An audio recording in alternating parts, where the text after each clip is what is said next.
ابلیس علیه اللعنه چې کله په موږ تاسو باندې حمله کوي د غیر پاره څو طریقې دي. یو امر بالسوء، په بد کارونو باندې سړي امر کوي د پردیس نه له وګوره او دا کار وکړه. دویم دا منه د الله د ذکر نه غافل کول. دریم وسوسه سړي ور واچوي چې لکه د دې خلکو لپاره خیر خوې کې دوه تعالی کنزل کې او سره بارے کې څه خبرې کوي زبري د خپل کار پرې ده نه. څلورم د فقر نه دی ری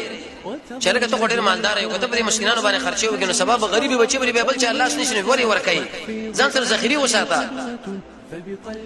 او پنځم د کافرانو د اسلحه عظمت صبر لري کې راشي چې ګوره د شي خطرناک فوج دی او د شي زندانونه دی او د شي سزاګانې دی او دا کار دی او دا. شپږم الاماني الكاذبه، ودا مؤمنان اسره ګری چې جنت ته جهنم دی عذاب قبر دی څوک ته راغلي دي دا دروغ دي. او هم دا من الاستهواء، طالب دا خبره کې شرکه دنیوي کاروبارونه شروع کړي د قرآن او سنت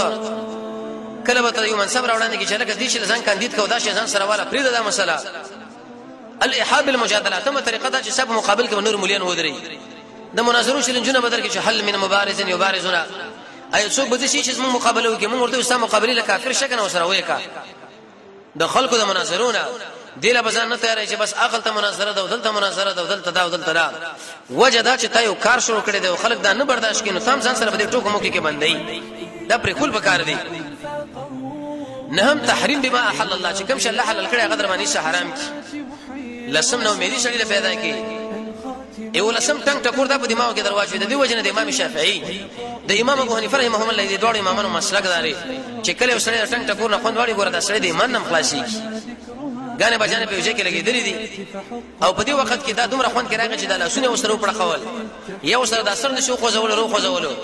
ابن قیم په اغاثه الاحفان کې لګي یو سره دا اوګي کته پورته کړي دې دوه امامانو مسلک دا چې سره د اسلام او د ایمان د دایره ګوره په بل طرف باندې روان شو.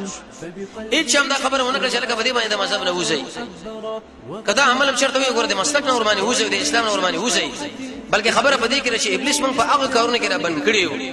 چې کوم هغه موږ له پکار نه دی او هغه کارونه نه لري کړیو چې هغه موږ له پکار دي. استفزاز، مشارکه په اموالو کې او د قشن خاندانی اختلافات په دې کې شپ کې وردن نه کېدل او غصه